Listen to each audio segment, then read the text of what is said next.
Subscribe करते वक्त bell icon को जरूर प्रेस करें जिससे लेटेस्ट एजुकेशनल वीडियोस का नोटिफिकेशन आपको मिलता रहे। इस वीडियो में मैं आपको टाइप्स ऑफ ऑडिट ओपिनियन का कॉन्सेप्ट एग्जांपल के साथ समझाऊंगा। 4 टाइप्स हैं ऑडिट ओपिनियन की।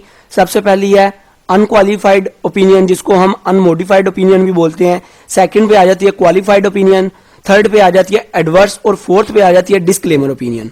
इन चारों का मैं आपको कॉन्सेप्ट एग्जांपल के साथ इजी वे में समझाऊंगा। तो सबसे पहले हम समझ लें कि ऑडिट और ओपिनियन का मतलब क्या होता है। ऑडिट जो होता है ना, एक पर्सन होता है जो कंपनी के, जो ऑर्गेनाइजेशन के अकाउंट्स को, उसकी ट्रांजैक्शंस को चेक करता है, उसकी फाइनेंशियल स्टेटमेंट को चेक करता है, उसकी इनकम स्टेटमेंट को चेक करता है और चेक करता है जो इन्होंने ट्रांजैक्शन और जो अमाउंट लिखी है, लाइक फाइनेंशियल स्टेटमेंट में उन्होंने जितने एसेट लिखे हैं, बैलेंस शीट में जितने एसेट लिखे हैं, जितनी उन्होंने लाइबिलिटीज शो करवाई हैं वो सही भी लिखी है कि नहीं, जितने एक्सपेंस या प्रॉफिट शो करवा रहे हैं, जो रेवेन्यू शो करवा रहे हैं लोगों को, स्टेक होल्डर को, जिनका स्टेक होल्डर वो बंदे होते हैं जिनका कंपनी के अंदर कंसर्न होता है। तो ये जो फाइनेंशियल स्टेटमेंट होती है, ये जो सारी ट्रांजैक्शन, ये जो अकाउंट मेंटेन किए जाते हैं, ये स्टेक होल्डर के लिए किए जाते हैं। तो वो चेक करता है, जो ऑडिटर होता है, कि ये जो स्टेक होल्डर को चीजें दिखा रहे हैं ये सही भी है कि नहीं। उसके पास डिफरेंट मेथड होती हैं, डिफरेंट टेक्निक्स होती हैं जिसके जरिए से उसको पता चल जाता है ये सही है या गलत है। और ओपिनियन क्या होती है? ओपिनियन का मतलब आपको पता है, ये राय, किसी चीज के बारे में व्यू देना, उसको जज करना, उसके बारे में स्टेटमेंट देना, किसी चीज के बारे में एडवाइस देना, इसको हम ओपिनियन बोलते हैं। लाइक राय, उर्दू में बोला जाता है राय। अभी बात आ जाती है कि सबसे पहले हम देखते हैं कि अनक्वालिफाइड ओपिनियन क्या होती है। अनक्वालिफाइड ओपिनियन जो होती है ना, क्लियर ओपिनियन होती है। मतलब ऑडिटर इसमें कह देता है जो इस कंपनी की फाइनेंशियल स्टेटमेंट, जितनी भी ट्रांजैक्शन है, जो अकाउंट्स हैं इसके, बिल्कुल क्लियर हैं, बिल्कुल सही हैं, एक्यूरेट हैं, बेस्ट हैं। ये कंपनी के सारे अकाउंट्स, फाइनेंशियल स्टेटमेंट बेस्ट हैं। जो इन्होंने लिखा है वो सही है, कोई चीज इन्होंने छुपाई नहीं, कोई चीज इन्होंने ज्यादा या कम नहीं लिखी, कोई घपला नहीं किया, जो जितना था उतना ही लिखा है। मतलब इसमें उसका अच्छा ओपिनियन होता है, पॉजिटिव ओपिनियन होता है, बेस्ट ओपिनियन होता है ऑडिटर का। सेकंड पे आ जाता है क्वालिफाइड ओपिनियन। क्वालिफाइड ओपिनियन क्या होता है कि इसके अंदर जो ऑडिटर होता है वो कह देता है इसके अंदर, इस फाइनेंशियल स्टेटमेंट के अंदर या इस कंपनी की जो ट्रांजैक्शन है, जो बैलेंस शीट है, उसमें से कुछ चीजें जो है मिस हैं, कुछ चीजें जो है गलत हैं, बाकी कुछ हद तक जो है ठीक है, कुछ जो चीजें बीच में से मिस हैं जिनका इंपैक्ट इतना ज्यादा नहीं है। अगर उनको ठीक कर दिया जाए तो ये जो फाइनेंशियल स्टेटमेंट है या जो इस कंपनी के अकाउंट्स हैं वो बिल्कुल एक्यूरेट हो जाते हैं, बिल्कुल सही हो जाते हैं।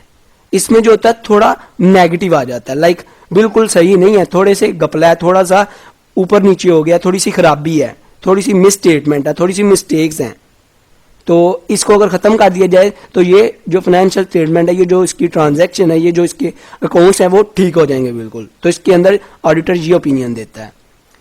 अभी थर्ड पे आ जाती है एडवर्स ओपिनियन। एडवर्स ओपिनियन में क्या होता है कि जो ऑडिटर है बिल्कुल नेगेटिव ओपिनियन देता है, मतलब टोटल नेगेटिव ओपिनियन होती है। वो कहता है कि ये जो फाइनेंशियल स्टेटमेंट है, ये जो ट्रांजैक्शन है, कंपनी के जो अकाउंट है, वो बिल्कुल ही गलत रिकॉर्ड किए गए हैं। बिल्कुल नेगेटिव ओपिनियन देता है कि इसका इंपैक्ट इतना ज्यादा है कि हम कह सकते हैं कि जो इसकी फाइनेंशियल स्टेटमेंट है, जो अकाउंट्स है, वो बिल्कुल गलत हैं। लाइक उन्होंने एसेट जो है बहुत ज्यादा लिखे हुए हैं, कंपनी के रेवेन्यू बहुत ज्यादा लिखे हैं, ट्रांजैक्शन बिल्कुल सही नहीं की, मतलब एक्यूरेट नहीं की, फाइनेंशियल परफॉर्मेंस उनकी मतलब अच्छी नहीं है, उन्होंने बहुत ज्यादा अच्छी शो करवाई हुई है अपनी स्टेटमेंट के अंदर। तो इसको हम कहते हैं एडवर्स ओपिनियन, मतलब बिल्कुल नेगेटिव, टोटल नेगेटिव ओपिनियन देना, मतलब ये बिल्कुल सही नहीं है, ऑडिटर कह देता है। इसको हम एडवर्स ओपिनियन कह देते हैं। अभी फोर्थ पे आ जाता है डिस्क्लेमर ओपिनियन। डिस्क्लेमर ओपिनियन में जो ऑडिटर होता है कोई ओपिनियन नहीं देता, ना तो ये कहता है वो सही है, ये जो कंपनी की फाइनेंशियल स्टेटमेंट, जो ट्रांजैक्शन है, ये सही है, और ना ही ये कहता है कि ये गलत है। मतलब वो कुछ भी नहीं देता, मतलब न्यूट्रल रहता है। अभी ये देखें वो क्यों नहीं कोई देता राय, क्योंकि उसको डाटा नहीं दिया गया होता, उसको जो डाटा दिया गया वो अनकंप्लीट होता है, उसको पूरी मटीरियलिटी, जो मटीरियल इंफॉर्मेशन है, उसको नहीं दी गई होती। जब उसको इंफॉर्मेशन नहीं दी गई होगी, जब उसको डाटा अनकंप्लीट दिया गया होगा, या उसको अथॉरिटी नहीं दी होगी, या उसको अलाउ नहीं किया होगा कि आप पूरे डाटा को देख सकते हैं, तो वो फिर कैसे ओपिनियन देगा? वो तो फिर कोई ओपिनियन दे ही नहीं सकता, क्योंकि उसके पास डाटा नहीं, या तो उसको अलाउ नहीं किया गया, या उसको अथॉरिटी नहीं दी गई डाटा चेक करने की, तो जिसकी वजह से वो कोई ओपिनियन नहीं देता। वो ना ही कहता ये सही है और ना ही कहता है गलत है। इसको हम कहते हैं डिस्क्लेमर ओपिनियन। तो ये 4 ओपिनियन थे। आई होप आपको इनका कंसेप्ट क्लियर हो चुका होगा। वीडियो अच्छी लगी हो तो सब्सक्राइब और लाइक करना मत भूलिएगा। अपना बहुत ख्याल रखिएगा, दुआओं में याद रखिएगा। Good bye.